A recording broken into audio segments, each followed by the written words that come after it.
साथ मौजूद हैं और वीरेंद्र जी भी आ गए हैं। अशरफ जी शुक्रिया आपका। आप मुझे बताओ कि ये जो आजकल इनकाउंटर्स अचानक बहुत ज़्यादा होने लगे हैं, इसको लेकर आप लोग किस तरह, क्या नज़रिया क्या है या किस तरह से देखते हैं लोग इसको? अब चूंकि आज आपने डिबेट का मुझे हिस्सा बनाया है, नज़रिया तो मेरा हमेशा रहा, लेकिन चूंकि कभी मौके नहीं आया कि अपना नज़रिया हम पेश करें, और इसके लिए मुबारकबाद दूंगा अखिलेश यादव जी को कि कम से कम उन्होंने आवाज़ उठाई एक यादव की।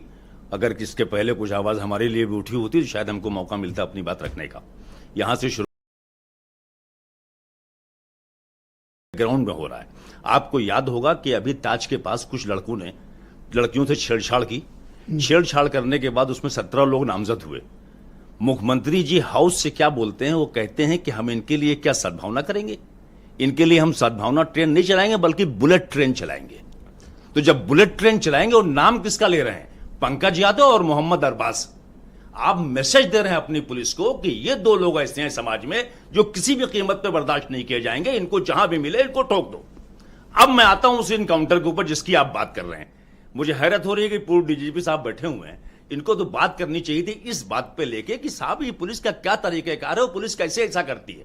28 तारीख को ये घटना होती है, 2 तारीख को वो बच्चा जो है अरे रात में उठाया जाता है। इनाम कब घोषित होता है 50,000 का? 2 तारीख को नहीं, पहला इनाम 2 तारीख को, पहला इनाम 2 तारीख को, उसके बाद 4 तारीख को 1 लाख रुपए कर दी जाती है। ये कौन सी ऐसी जरूरत महसूस हो गई कि आप उसको इनामी घोषित कर रहे हैं उठाने के बावजूद? ये वो है एक तरह की ऐसी किलिंग है जो शासन सत्ता के सपोर्ट से किलिंग की जा रही है। सवाल किसी यादव, किसी मुसलमान और किसी पंडित का नहीं है।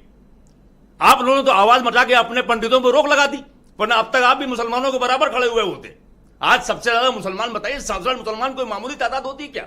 लेकिन हमारी तो आवाज ही खत्म हो गई। ये तो आज मौका पता नहीं क्यों आपने मुझे दे दिया जो कम से कम आके ये बात हम कर रहे हैं, क्योंकि मुसलमान की अपनी लीडरशिप तो कोई बची ही नहीं है, और जो बोलती हो बीजेपी की भी टीम कहलाने लगती है।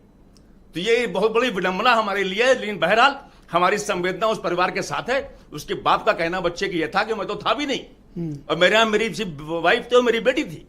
2 बजे रात में उठा के ले गए, वरना अगर शायद उस टाइम थोड़ा सा भी फैमिली में कुछ लोग रहे होते तो ये एनकाउंटर। तो आपके हिसाब से ये एनकाउंटर नहीं, टारगेट किलिंग? बिल्कुल किलिंग कर ही नहीं पाते। अगर ये 2 को उठा के लेके गए तो पर अभी तक किसी कोर्ट ने पुलिस वालों पर कोई एक्शन नहीं लिया, ना कोई सजा हुई? लेती है साहब, 7.5 साल से हैं ये, 5 सजा साल नहीं हुई। दिल्ली के अंदर लोग बंद है, जेलों के अंदर, कोई कोर्ट काग्निजेंस लेती? कहां की आप बात कर रहे हैं? कोर्ट कौन सा काग्निजेंस, कौन सा सुओ मोटो लेती है? आज जाने के बाद एक बीरेंद्र जी आप मुझे सुन पा रहे हैं?